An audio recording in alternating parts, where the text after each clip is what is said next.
Trends list.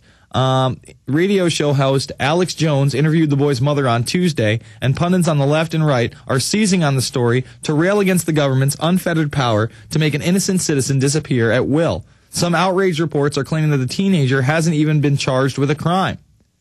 The arrest of the teenager is real enough. FBI agents investigating a February 15th bomb hoax that evacuated the mechanical engineering building at Purdue University traced the phone call to the juvenile's Oxford, North Carolina home.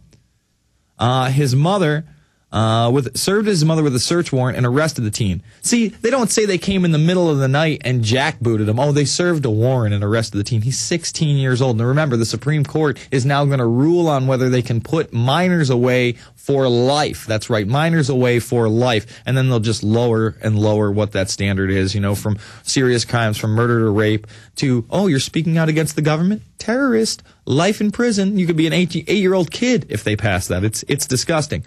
They issued a press release about it, omitting the suspect's name. That was on March 5th, and he's been held without bail in Indiana ever since. Well, not only without bail since March 5th, apparently no one's even been able to talk to the kid.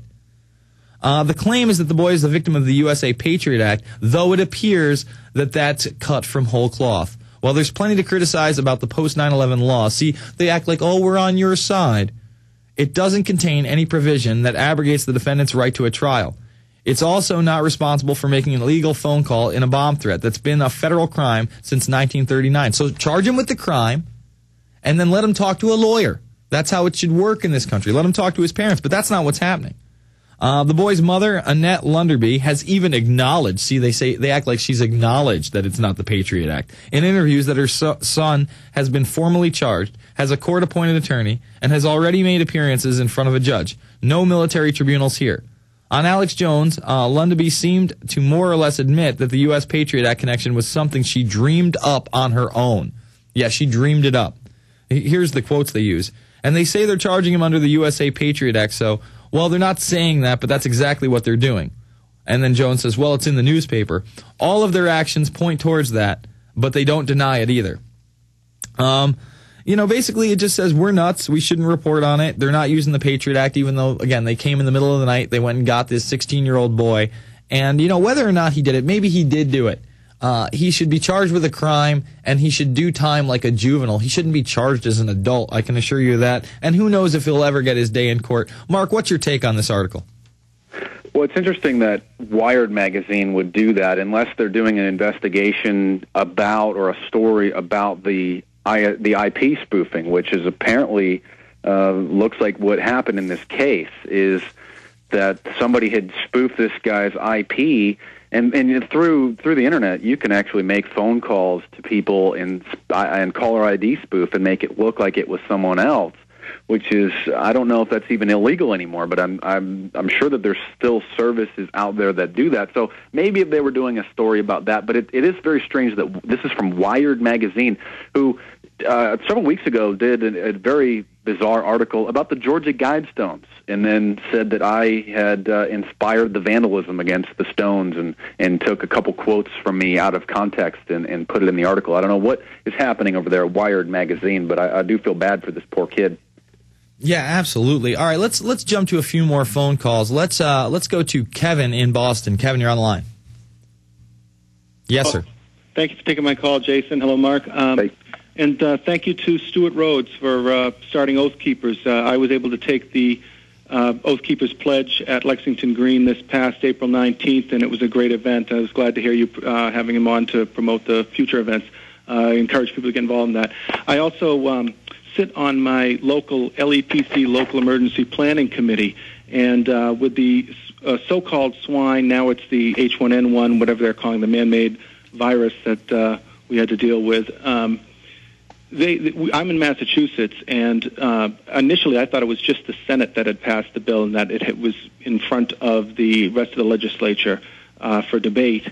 But I found out per the meeting that I was at when they kind of stood down, but they were in the stages of really ramping up, that the bill was on the governor's desk just waiting for his signature for basically martial law powers that our local Department of Health department head would be able to declare martial law, and it's all for health. You know, if there's somebody in there that is refusing treatment and hasn't shown up to school, they may have to kick the doors in to go save us all, you know. Well, we know what these laws and these powers that are being passed are really set up for, and I'm sure that will remain on his desk for future use when they're ready to move forward. I can confirm that they openly talk about martial law in these local meetings. The second side of that, though, is people shouldn't be afraid of this stuff. They should get mad and get active because the budget cuts we're all dealing with this economy. The local forces are a real paper tiger to begin with. If they ever came to round up guns and things, they'd be asking an awful lot. These folks are overstretched dealing with their legitimate duties and tasks. And also, most local law enforcement will come over to our side. You go to an Oath Keepers meeting, and people are waking up in our law enforcement and the military. They know what's going on, and they're really on our side. They have to keep their job, keep their pension, keep their families going. Like all of us, we're running along as if everything's normal while the wheels are still in the wagon, but we know the bolts have been removed, and it's not going to go on like that forever. So take action, get active, and we can swing this thing around. Be positive, be not afraid, be outspoken. The large numbers, we're in the majority. Don't let them fool you into thinking you're out there by yourself.